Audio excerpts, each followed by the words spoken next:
Nello studio della sindone ci sono diversi livelli, c'è l'aspetto scientifico, l'aspetto culturale, storico, spirituale e quello che riguarda poi la singola formazione personale. Le posso domandare qual è stato il primo contatto, il primo incontro con la sindone? Claro que sí. Ese primer encuentro con la sábana santa surgió por necesidad. Yo estaba trabajando en Colombia y en mi apostolado, era en medio de la pandemia, queríamos tener como una carta magna, como algo que atrayera a los demás y pudiéramos tener así una especie de promoción vocacional. Entonces, me recordé cuando estudiaba aquí filosofía en esta universidad, Regina Apostolorum en Roma, que muchas veces vinimos aquí a la muestra de la Sábana Santa y dije, bueno, ¿por qué no llevamos esta muestra también en Colombia? Y así iniciamos a profundizar un poco más sobre este misterio y este mensaje de la Sábana Santa. Y mi sorpresa fue que al encuentro cara a cara con el mensaje de la síndone, es un encuentro cara a cara con Jesucristo. Y al llevarlo a tantas personas, a muchas familias, parroquias, movimientos, colegios, me empecé a dar cuenta que todas las personas andaban muy interesadas de lo que era conocer a Cristo, su muerte, su pasión y su resurrección, el misterio pascual. Entonces me emocionó muchísimo conocer lo que es el misterio de la Sábana Santa y así me sumergió completamente en todo este gran mensaje. Una tappa fondamentale nella ricerca scientifica sulla sindone riguarda la famosa fotografia che venne realizzata nel 1898 da Secondo Pia. Dall'esame di questa fotografia emerse come il negativo fosse più chiaro dell'immagine che noi definiremmo oggi positiva. Come è stato possibile questo? Bueno, personalmente me encanta ese tema porque todo el misterio de la Sábana Santa es como una transacción entre el dolor al gozo, la muerte a la vida y lo negativo a lo positivo.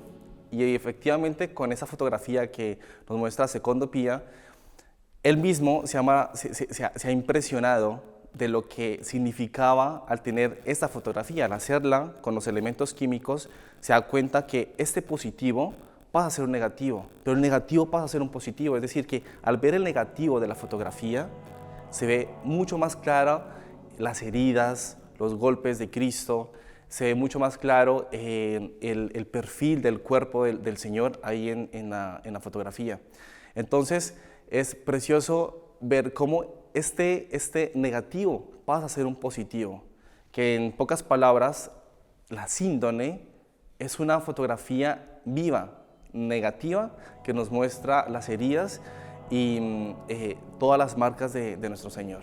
Esto a nivel mundial fue un boom, porque desde ahí inicia esa sed de conocer, de aprender, de investigar más acerca de la Sábana Santa. Molto suggestiva anche la riproduzione tridimensionale dell'uomo della sindone, anche soprattutto alla luce di quello che può essere il suo rapporto con l'annuncio, con il kerygma. Ecco, a questo proposito, quale può essere il legame? Esta pregunta es muy importante y muy interesante, porque ¿qué relación tiene un estudio científico como la tridimensionalidad y la radiación, porque van las dos tomadas de la mano, y el kerygma, un mensaje de evangelización?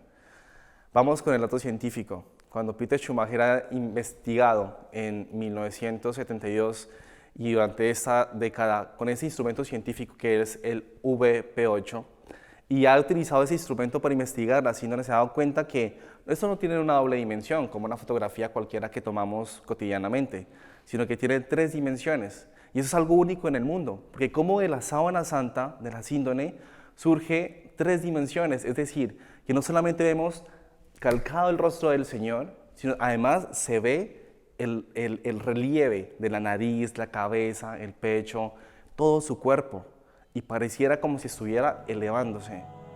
Esto va de la mano junto con la forma en que posiblemente fue hecha la Sábana Santa. Es decir, que fue por radiación. Cuando los científicos de la NASA en los años 60 empiezan a investigar sobre la síndone, se dan cuenta que tiene elementos de radiación. Es decir, necesita una capacidad de 1.300.000 grados centígrados para que quede impregnada la imagen de la Sábana Santa en el textil. ¿Eso qué tiene que ver con el kerygma? Cuando esa radiación o esa tridimensionalidad ha quedado en la Sábana Santa, ¿en qué momento sería la vida de Cristo o el momento de la pasión, muerte y resurrección del Señor? La resurrección de Cristo. Es decir, hay algo que es un mensaje para dar, algo para decir, algo para transmitir. Y el querigma es eso, ¿no? Es la muerte, pasión y resurrección de Cristo. Que cada vez que yo observo la síndone, me está diciendo, no estoy viendo la imagen de un hombre muerto, sino una persona que está viva.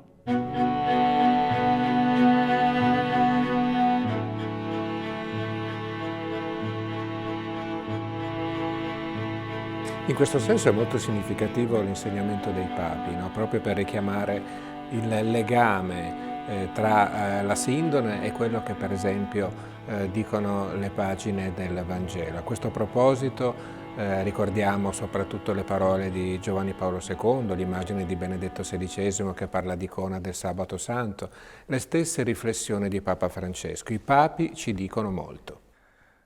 A través de los años, la Iglesia nos ha dado una puerta abierta para conocer más profundamente lo que es la síndone. No ha dicho, esto es un dogma, todo el mundo tiene que creer y ese es el cuerpo de Cristo, pero tampoco nos han quitado el deseo de poder investigar quién es el hombre de la síndone. El Papa Juan Pablo II, en el año 1998, en el mes de mayo, ha dado una puerta abierta para que todos, no solamente nosotros como católicos, pudieran investigar, incluso científicamente, lo que significa el hombre o quién está en la sábana santa. Y eso es algo muy importante, porque la Iglesia nos está exhortando, empujando a tener al frente de la síndone con dos valores importantes, la fe y la razón. En el 2010, el Papa Benedicto XVI ha hecho unas palabras que me encantan, que me gustan muchísimo. Al ver la imagen de la sábana santa, nosotros experimentamos luz y oscuridad. Y sabemos que hay más la derrota que la vida. Más que la derrota de la vida y del amor, vemos la victoria. Una victoria sobre la muerte. Una victoria sobre el odio. Y ciertamente aquí vemos la muerte y vida de Jesucristo. Su resurrección. Es una muerte que ahora palpita y significa vida, porque ahora mora en el amor. Y ese es el poder de la sábana santa. Y eso lo ha dicho el Papa Benedicto XVI y creo que refleja lo che significa la sindone al verla oggi.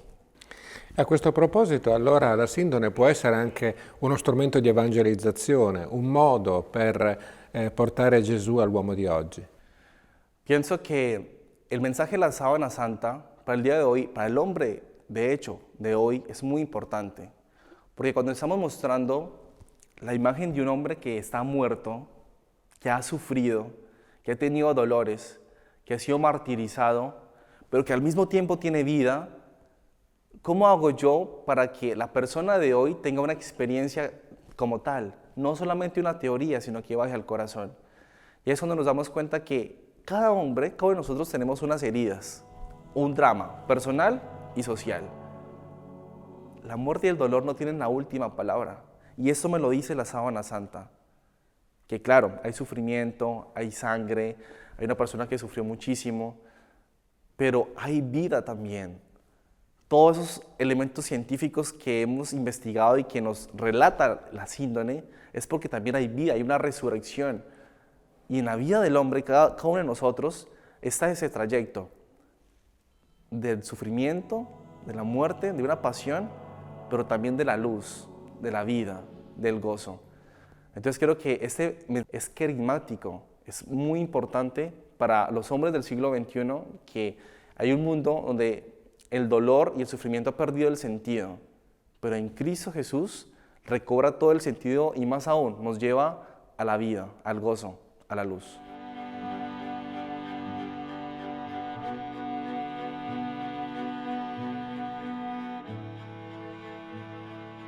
Il fascino della sindone è collegato alle tante domande che inevitabilmente porta con sé. La più immediata riguarda l'autenticità, cioè il tempo, il luogo e il modo in cui vi si è formata l'immagine, ma molto chiama anche alla dimensione personale, cioè la sindone come invito a riflettere sul senso del male, sull'origine della sofferenza, la sindone come eco del Vangelo, la sindone come strumento per la preghiera di ringraziamento e di domanda, per la salvezza nostra e del mondo.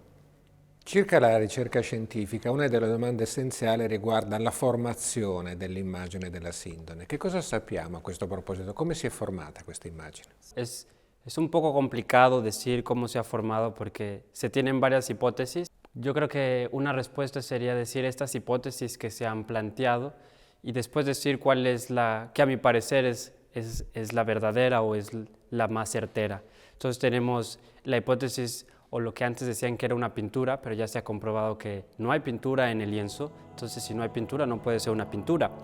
Y en ese entonces, si fuera de la Edad Media, pues ¿qué pintor haría una pintura en que no traspasara las fibras del lino? Porque simplemente es superficial. Entonces, ninguna pintura logra hacer esto. Cuando tenemos los datos de que la sábana santa llega a Europa, Leonardo da Vinci tendría aproximadamente 1 año, y no dudo del genio de Leonardo da Vinci de que pudo pintar esto, pero dudo de que haya podido tomar un pincel a sus 1 o 2 años de 2 metros, porque esta pintura debería ser hecha con 2 metros de distancia. Entonces, yo no aceptaría esta posibilidad, esta hipótesis. Otra es la vaporización gráfica, es un objeto, una estatua, ponerle vapor para que impregne, para que pinte la imagen, pero el vapor pues no es tan exacto y lo que terminaría haciendo es empapar la sábana, empapar el lienzo y no producir una imagen exacta como la tenemos. Otra incluso ha sido que la sábana santa dejó la imagen de Jesús como una hoja, deja la imagen en un libro, pero la hoja es plana, ¿no? Y un cuerpo no es plano. Y aquí me viene recordando también la de contacto, por simple contacto. El simple contacto no logra tener una imagen tan perfecta porque no es plano la superficie. La sangre, las manchas de sangre sí son por contacto y sí vemos eso. Pero esta no puede ser por contacto porque es perfecta, porque, por ejemplo, aquí en el pecho la sábana no está siendo comprimida, entonces debería ser un poco menos claro, pero no, la imagen es muy clara. Entonces, la que yo creo que es más verídica y que Eric Jumper, un físico de la NASA, propone es que este cuerpo, este cadáver de este hombre que fue envuelto en este lienzo, tuvo que tener una cantidad de calor muy fuerte y una irradiación de energía también fuerte, pero instantánea, rápido, para que no quemara la imagen y solo quemara la superficie y después desapareciera. ¿Sí? Y tomando en cuenta también que debía de ser antes de que el cuerpo empezara a podrirse por la descomposición, porque si no dañaría la imagen. Entonces creo que esta sería la más adeguata, però pues, sono ipotesi todas. Certamente collegate a queste ipotesi e quindi alla ricerca della soluzione relativa alla formazione dell'immagine c'è poi la questione della datazione. Come è possibile arrivare scientificamente alla datazione della sindone? Estudios científicos, estudios históricos e incluso estudios artísticos nos pueden ayudar a esto. Tenemos actas históricas de una supuesta imagen o lienzo que tiene la imagen de Jesús desde el año 200 con el mito del rey Abgar V en Edesa, que es curado de su lepra por una imagen que tiene el cuerpo, el rostro de Jesús. Pero también artísticamente vemos cómo los íconos han evolucionado con características similares a las de la sábana santa, 15 características para ser exactos, que el doctor Paul Vignon ha estudiado y pone en relieve. No podemos saber exactamente cuándo, porque los estudios científicos no nos pueden dar algo exacto, pero con todos los estudios científicos que tenemos, un matemático francés, Paul Wain, ha propuesto que las probabilidades que no sea la sábana que envolvió el cadáver de Jesús, como Jesús de Nazaret, como el Jesús histórico, es una entre 225 mil millones. Entonces está muy complicado de que no sea, pero igual está abierto y nadie se ha proclamado diciendo que sí es las sábanas que envolvió el cuerpo de Jesús, pero es muy probable por todos estos estudios científicos, históricos y artísticos que nos tardaríamos mucho hablando de ella, de cada una de ellas. Eppure nel 1988 la radiazione con il carbonio 14 stabilì, almeno sembrò un'ipotesi plausibile, che la sindone era stata realizzata tra il 1260 e il 1390. Poi in realtà questi studi si sono dimostrati, diciamo, accompagnati da più di un dubbio, ¿no? Bueno, como el carbono 14, como ya lo había dicho en esas fechas, dice que la sábana santa data del 1300, lo cual fue un problema grande para todos los que creían en la sábana santa y empezó a hacerse, entonces no es verdadera, y todos los estudios científicos que ya probaban que posiblemente era la de Jesús, pues dijeron, no, todos estos son falsos. Pero pues el carbono 14 no es que no sea una prueba científica, lo es, pero también tiene su margen de error. Y sabemos que la sábana santa ha estado expuesta a incendios, por ejemplo en 1532, donde el relicario que la cubría de plata se derrite y penetra en la sábana santa, que son los agujeros que después las clarisas remendaron. Pero ha estado y también ha sido tocada como una reliquia, porque también tenemos actas que hablan de que la sábana santa estuvo expuesta los viernes de Cuaresma y la gente la tocaba. Entonces no ha estado protegida para que una prueba como el carbono 14 dé con certeza la fecha de la que es. Y bueno, yo creo que es importante decir que es el carbono 14, que muchos no sabemos y que ha sido pues una prueba que ha ido en contra de que la sábana santa sea la de Jesús, y todos los seres vivos, vegetales, animales, nosotros tenemos carbono, y el carbono tiene isótopos, el isótopo 12, el 13 y el 14. El 12 y el 13 son estables, pero el 14 no es estable, se va perdiendo, pero lo vamos recuperando como lo vamos perdiendo. En cambio, cuando morimos, ya no recuperamos ese carbono 14, sino que va disminuyendo. Y por eso podemos datar más o menos de qué fecha era la persona que murió, o el animal o el objeto. Pero como lo dije, tiene su margen de error y ha sido expuesto a muchos cambios químicos y la han tocado mucho, entonces no podemos evaluar la veracidad de la sábana santa por una sola prueba científica, porque tenemos muchas más.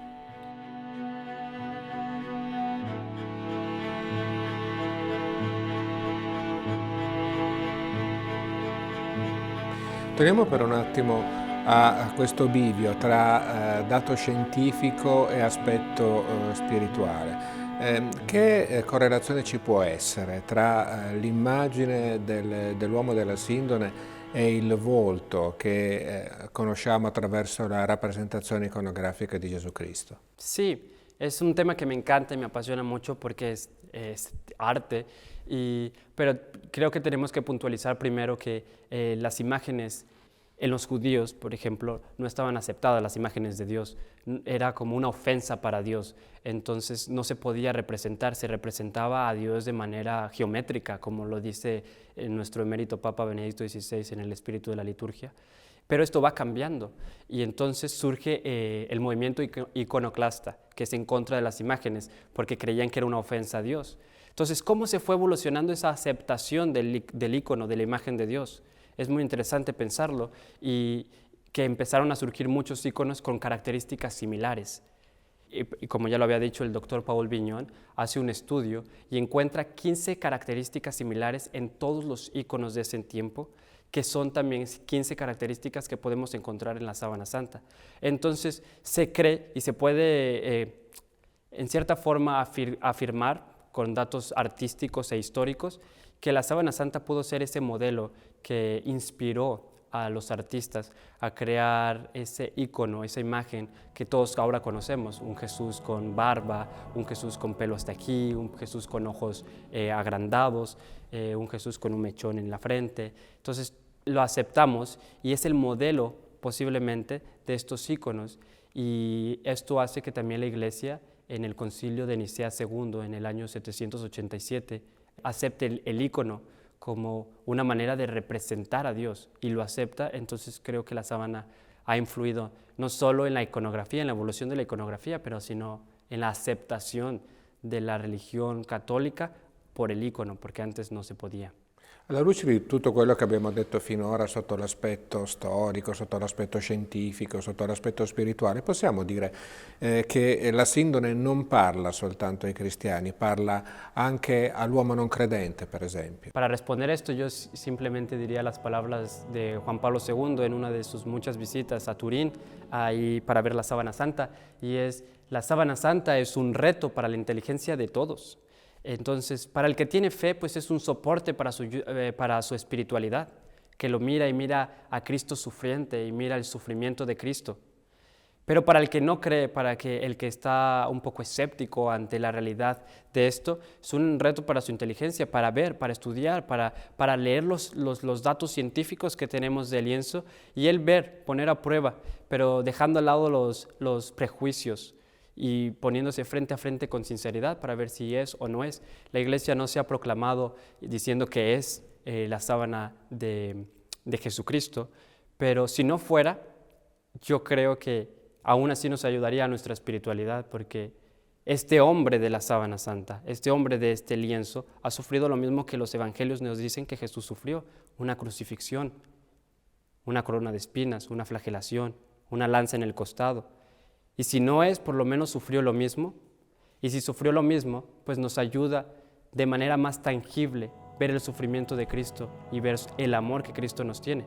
Y para el no creyente, le ayuda a estudiar de manera científica y le habla la razón para que sin prejuicios se adentre al estudio sindónico. Guardando la sindone, avvicinandosi all'uomo della sindone, che cosa vediamo esattamente? Bueno, hay muchas cosas que podemos ver en la síndone. Empecemos, por ejemplo, estamos viendo las manchas de sangre, que como ya lo habíamos dicho, se crean por contacto, y es un hombre que ha sido flagelado, y por las heridas que vemos tiene alrededor de 120 golpes de flagelo, que se le llama o se le dice escorpión por el daño letal que hace cuando golpea. Entonces se cree, bueno, pudo ser romana, una flagelación romana que no había límite de golpes, o una flagelación judía que el máximo eran 40, pero 40 teniendo en cuenta que el flagelo tenía 3 correas con bolitas de plomo o hueso de animal.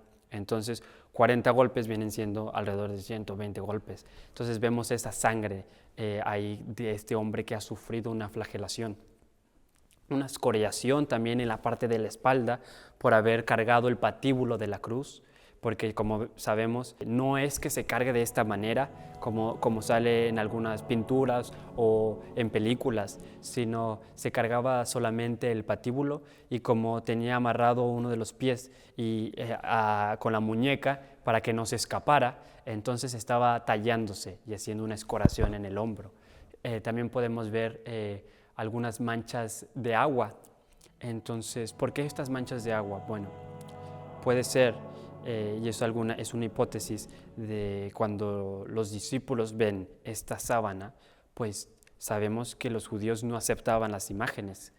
Entonces, tener una imagen de su Dios, porque ellos creían que Jesús era su maestro y su Dios, pues podría ser algo arriesgado. Entonces, posiblemente la esconden en una tinajita donde se ponía agua y había unos resquicios de agua. Como es normal, la sábana absorbe esa agua, entonces quedan esas manchas. También pudo ser el agua que intentó apagarla en alguno de los incendios. Son bastantes hipótesis que podemos poner. También podemos ver en ella pues la imagen, la impresión, esa nítida imagen con la que se puede hacer imágenes tridimensionales.